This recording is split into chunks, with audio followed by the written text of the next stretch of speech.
Karen Whitfield's perfectly manicured fingernails scraped against the fence slats as she pressed her eye to the gap, her HOA badge glinting in the morning sun. What she saw in the Hendersons' backyard made her gasp so loud that Mrs. Chen's cat bolted from 3 yards away. "Absolutely not," she whispered, then louder. "This is completely unacceptable." The pristine blue rectangle of water sparkled innocently in the dawn light, but Karen saw it as nothing short of a neighborhood violation waiting to happen. The Hendersons had installed their pool without submitting the proper HOA forms. She was certain because she'd checked her files twice. No application, no approval letter, no compliance certificate. Nothing. She fumbled for her phone, nearly dropping it in her excitement. The camera clicked rapidly as she documented every angle. She could reach through the fence. Pool depth markers, safety equipment, even the way the morning light reflected off the water. Everything went into her evidence folder. "Karen?" A voice behind her made her jump. "What are you doing?" She spun around to find Jake Henderson standing on his front porch, coffee mug in hand and eyebrows raised in that infuriating way that suggested he found her amusing rather than authoritative. "I'm conducting an official HOA inspection," she announced, straightening her blazer. "This pool installation appears to be in direct violation of Section 4.2.7 of our community guidelines." Jake took a slow sip of his coffee. "Which says what?" "Exactly?" Karen's mouth opened, then closed. She'd memorized every regulation in the book, but under his steady gaze, the specific wording seemed to slip away. "All exterior modifications require pre-approval," she finally managed. "Huh." Jake nodded thoughtfully. "Well, you'll be relieved to know we submitted all the paperwork 3 months ago. Check your files again. It should be under Henderson. Pool installation request. Approved pending final inspection." The words hit Karen like ice water. She'd been so certain, so absolutely sure they were violating regulations. Her reputation as the neighborhood's most vigilant HOA representative depended on catching these violations before they became problems. "I'll need to verify that immediately," she said, already backing toward her own house. "You do that?" Jake called after her. "And Karen, next time you want to inspect something, just knock. We're neighbors after all." But Karen was already speedwalking.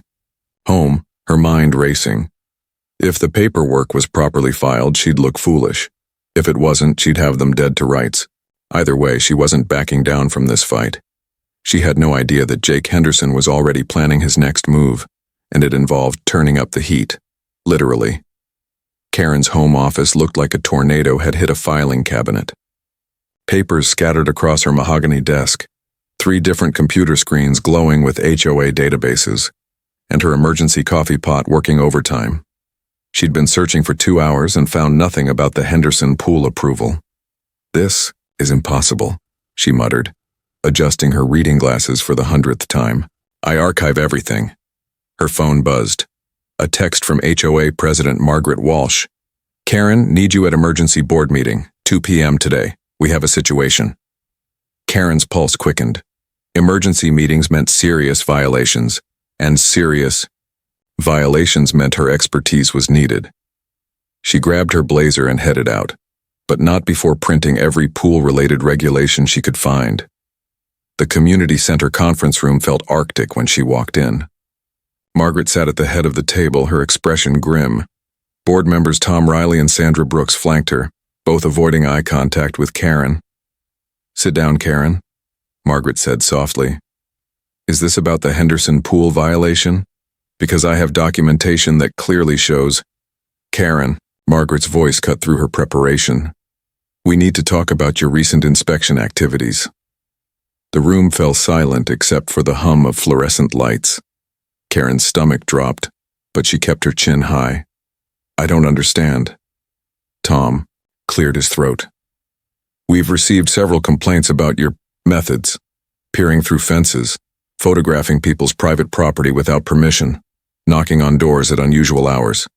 "I'm enforcing community standards," Karen said, her voice rising slightly. "Isn't that what we agreed was necessary?" Sandra leaned forward. "There's a difference between enforcement and harassment, Karen. The Henderson's pool permit was approved 3 months ago. It's in the system under the correct filing date." Karen felt heat creep up her neck. "That's impossible. I checked every—" You checked the physical files, Margaret interrupted. But Jake Henderson submitted everything electronically. It's been in the digital system the entire time. The words felt like a slap. Electronic filing was relatively new to their HOA, and Karen had been resistant to learning the new system. She preferred her paper trails, her physical documentation, her tangible proof. I see, she said quietly. We're not asking you to step down, Margaret continued. But we are asking you to be more collaborative in your approach. Maybe focus on education rather than enforcement for a while. Karen nodded mechanically, but inside something hardened. Collaborative meant weak. Education meant letting violations slide. These people didn't understand that somebody had to maintain standards, had to keep the neighborhood from sliding into chaos. Of course, she said. I understand completely. But, as she left the meeting, Karen was already planning her next move. If the board wanted to tie her hands officially, she'd just have to get creative unofficially. The Henderson pool might be technically legal, but that didn't mean it was being used properly, and improper use, that was still her territory. Karen's new routine started at 6 a.m. sharp.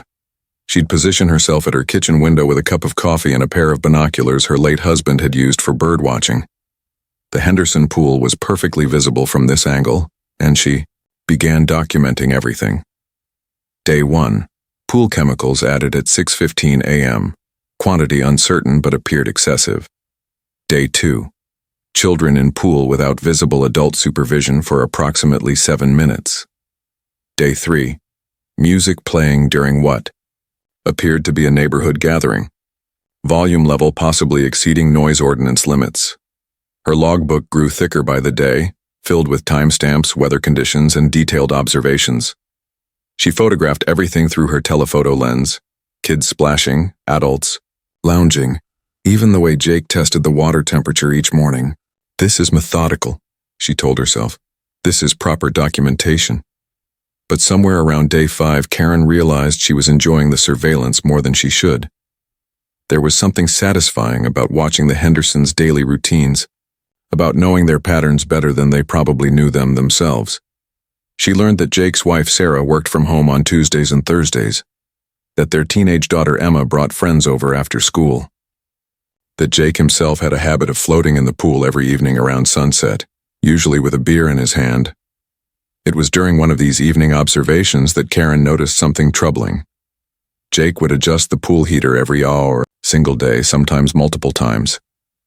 The digital display was clearly visible from her window, and the temperatures seemed to fluctuate wildly. Monday 78 degrees, Tuesday 82, Wednesday 86, Thursday back down to 79. Energy waste, she whispered, making careful notes. Possible violation of community conservation guidelines. But as she watched more closely, she began to notice a pattern. The temperature seemed to spike whenever she was visible in her yard or when her car was in the driveway. It was as if Jake was deliberately running up his heating costs when he knew she might be watching. The realization hit her like ice water. He knew she was surveilling him. Karen lowered her binoculars, feeling exposed despite being inside her own home. How long? Had he known? Was he deliberately putting on a show for her benefit? The thought made her cheeks burn with embarrassment and anger. She watched Jake that evening as he made his usual temperature adjustment, this time cranking it up to 88 degrees. He glanced toward her kitchen window and raised his beer in what looked like a casual salute. Karen stepped back from the window, her heart pounding. This wasn't just about HOA violations anymore. This was personal, and if Jake Henderson wanted to play games with his pool temperature, she'd show him exactly what kind of games an experienced HOA enforcement officer could play in return. Karen spent the weekend researching every possible angle. Energy conservation guidelines, noise ordinances, water usage restrictions, even obscure regulations about pool maintenance schedules. If Jake wanted to escalate things, she'd be ready. Monday morning brought opportunity in the form of a community newsletter deadline. As the HOA's communications coordinator, Karen had complete editorial control over the monthly publication. Her fingers flew across the keyboard as she crafted what she considered her masterpiece: neighborhood energy conservation. Are we all doing our part? The article was a work of art in passive-aggressive journalism. Without naming names, she detailed the environmental impact of excessive pool heating, the rising community energy costs, and the responsibility every homeowner had to set a good example for their neighbors. Some residents, she wrote, seem to believe that personal comfort outweighs community responsibility. When pool temperatures exceed reasonable limits on a daily basis, we all pay the price through increased utility infrastructure costs and environmental degradation. She included charts showing optimal temperature ranges, highlighted the correlation between energy waste and rising HOA fees, and even added a sidebar about neighborly consideration and setting positive examples for community children. The newsletter hit doorsteps on Tuesday morning. By Tuesday afternoon, Karen's phone was ringing. "Karen, what the hell is this?" Jake's voice was tight with controlled anger. "I'm not sure what you mean," she said sweetly. "Could you be more specific?" The newsletter. The energy conservation article. "Everyone in the neighborhood knows you're talking about my pool." Karen smiled even though he couldn't see it. "If you feel personally targeted by general conservation guidelines, perhaps you should examine your own energy usage patterns." There was a long pause. When Jake spoke again, his voice was dangerously quiet. "You want to play this game, Karen? Fine. Let's play." The line went dead. Karen felt a thrill of victory mixed with apprehension. She'd made her point publicly without directly violating any of the board's restrictions on her enforcement activities. It was perfect. Wednesday morning, she took her usual position at the kitchen window and nearly choked on her coffee. Jake was in his pool, but something was different. Steam was rising from the water like a hot spring, and the temperature display on the heater read 98 degrees. As she watched, Jake's teenage daughter Emma came outside in a bikini, took one look at the water, and immediately went back inside. Sarah appeared a few minutes later, tested the water with her hand, and shook her head vigorously before retreating to the house. Jake, meanwhile, lounged in the scalding water like it was perfectly normal, occasionally waving at Karen's window. "He's lost his mind," she muttered, reaching for her camera. But as she focused the lens, she realized what he was doing. He was deliberately making the pool unusable for his own family just to spite her article. The implications were staggering. He was wasting enormous amounts of energy, money, and comfort just to prove a point. It was exactly the kind of spite-driven behavior that vindicated everything she'd written about irresponsible pool ownership. But it was also working. Other neighbors were starting to notice the steam rising from the Henderson backyard. Questions were being asked, and Karen was starting to realize that winning this battle might cost her more than she'd anticipated. The steam from Jake's overheated pool became the neighborhood's morning entertainment. By Thursday, Karen counted at least 6 neighbors who had found reasons to walk past the Henderson house during their morning routines. Mrs. Chen brought her dog to sniff around the fence. The Martinez family took their baby stroller on an unusually long route. Even old Mr. Peterson, who rarely left his house, shuffled by with his walker. Karen's phone started ringing before 8 a.m. "Karen, honey," came Margaret Walsh's voice, strained, with diplomatic exhaustion. "We need to talk about the Henderson situation." "I'm not sure what you mean," Karen replied, though she was already pulling on her blazer. "The pool, Karen. Half the neighborhood is calling about the pool. Someone said they saw steam at 6 in the morning. Steam from a residential pool." Karen glanced out her window. Jake was doing laps in what looked like a hot tub, his movements slow and deliberate. The temperature display showed 101 degrees. "That does seem excessive," she admitted. "Excessive." "Karen, Sarah Henderson called me crying this morning. She said her own family can't use their pool because her husband has lost his mind over some newsletter article." The guilt hit Karen unexpectedly. She'd been so focused on winning the battle with Jake that she hadn't considered his family as collateral damage. Sarah had always been kind to her, even invited her to their summer barbecue last year. "I'll look into the energy conservation concerns," Karen said carefully. "No." Margaret's voice was firm. You'll stay away from the Henderson property entirely. This has gone too far. But even as Karen agreed, she knew she couldn't let it go. Jake was proving her point about irresponsible pool ownership more dramatically than she'd ever hoped. The community was paying attention, asking questions about energy usage and responsible ownership. She spent the afternoon researching municipal energy codes and discovered something interesting. Pools heated above 104 degrees required special permits and safety equipment. If Jake pushed much further, he'd be in violation of city ordinances, not just HOA guidelines. Friday morning brought a new development that changed everything. Karen was at her usual observation post when she saw Sarah Henderson march outside with a thermometer and a clipboard. Sarah tested the water, wrote something down, then stormed back inside. 10 minutes later, Sarah emerged with 2 large suitcases and helped Emma load them into their car. The teenager looked upset, gesturing angrily toward the pool before getting in the passenger seat. They drove away without looking back. Jake stood by his scalding pool, watching his family leave, and for the first time since this battle began, he looked uncertain. The temperature display read 103 degrees, just 1 degree below the legal limit that would trigger city involvement. Karen lowered her binoculars, feeling hollow. She'd wanted to prove a point about community standards and responsible ownership. Instead, she'd apparently helped break up a family. But as she watched Jake stare at his empty pool, she realized something that made her stomach turn. She wasn't sure if she felt guilty about the collateral damage or if she was simply calculating her next move. The line between enforcement and obsession was becoming harder to see. Sarah and Emma didn't come home Friday night, or Saturday. By Sunday morning, Jake's pool temperature had reached 104 degrees exactly, the legal maximum before city intervention was required. Karen watched him make the adjustment with surgical precision, his face grim with determination. The neighborhood had gone quiet. No more morning walkers lingering by the fence, no curious neighbors finding excuses to stroll past.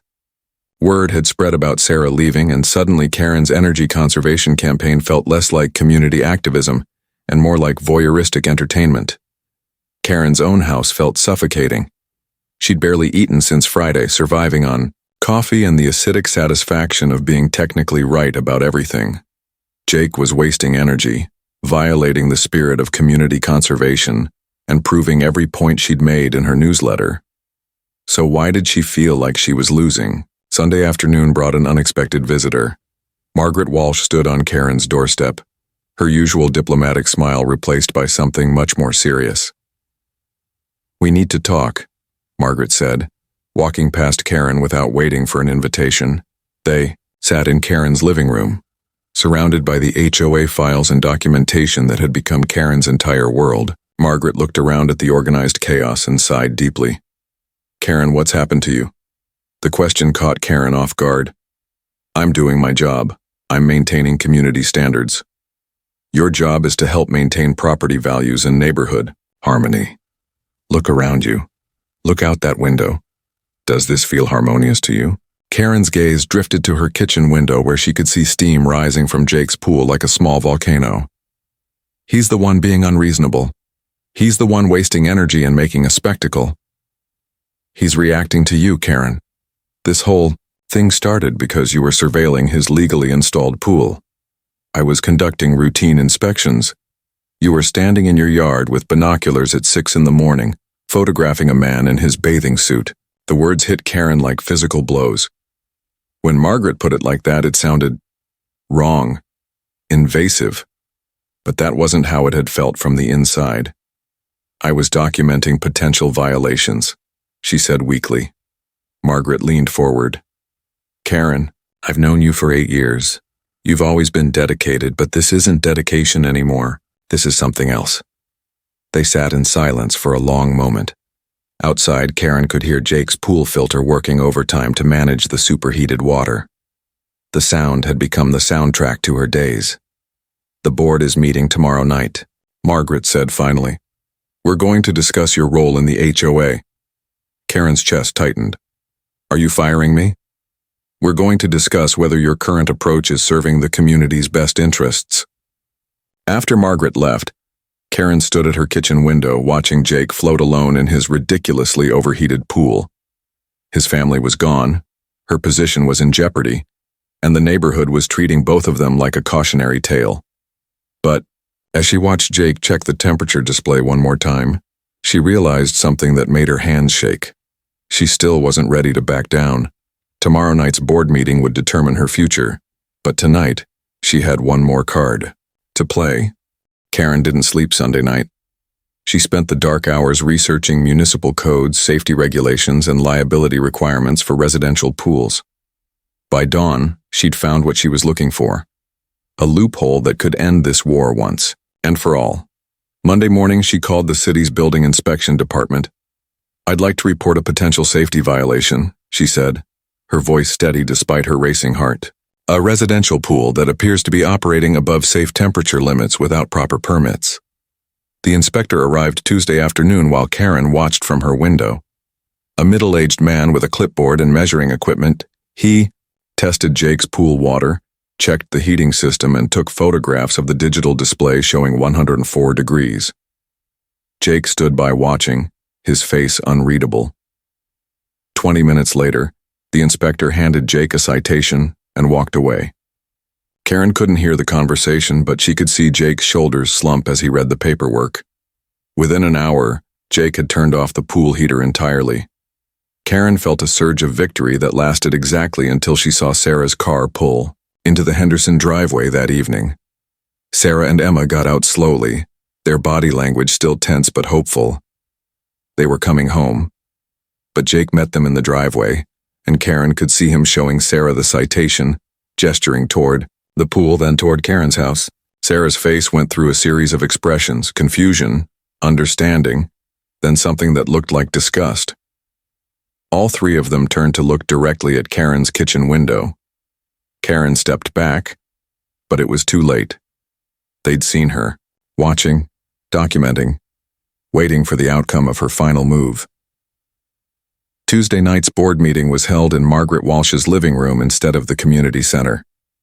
Karen sat alone on one side of the coffee table while 4 board members faced her from the couch. "The Henderson situation has been resolved," Margaret began. "Jake paid the city fine and has agreed to keep his pool at reasonable temperatures going forward." Karen nodded. "Good. Community standards have been maintained." "Have they?" Tom Riley leaned forward. "Because Sarah Henderson came to see me this afternoon. She asked if there was any way to get you removed from HOA activities entirely." The word stung more than Karen expected. "I was enforcing legitimate regulations." "You called the city on a neighbor over a personal dispute," Sandra Brooks said quietly. "That's not enforcement, Karen. That's escalation." Margaret placed a folder on the coffee table. "We've prepared a new role for you if you're interested. Community newsletter editor. No enforcement responsibilities. You'd still be involved, but in a purely administrative capacity." Karen stared at the folder. Everything she'd worked for, all her expertise in community standards and violation documentation, reduced to writing puff pieces about holiday decorating, contests, and reminders about garbage pickup schedules. "And if I'm not interested?" she asked. "Then we'll accept your resignation from all HOA activities, effective immediately." The room was silent, except for the tick of Margaret's grandfather. Clock. Karen thought about Jake's empty pool, about Sarah's disgusted expression, about the neighborhood that now saw her as the villain in a story where she'd only tried to maintain standards. "I'll take the newsletter position," she said finally, as she drove home. Karen passed the Henderson house. The pool was dark and still, the heater silent. Jake was on his back porch with Sarah and Emma, the three of them talking quietly in the gathering dusk. They looked like a family again. Karen parked in her driveway and sat in her car for a long moment, staring at her own dark house. She'd won the technical battle. The pool was no longer overheated. Regulations had been enforced, standards maintained. But as she watched the Henderson family through their kitchen window, sharing what looked like a normal Tuesday night dinner, she couldn't shake the feeling that victory wasn't supposed to taste this bitter. Her phone buzzed with a text from an unknown number. "Thanks for calling the city. Really brought the family together." J.H. Karen stared at the message, trying to decipher if it was sincere gratitude or elaborate sarcasm. With Jake Henderson, she was learning. It was impossible to tell the difference. And somewhere in the back of her mind, a small voice whispered that maybe she wasn't as good at reading people as she'd always believed.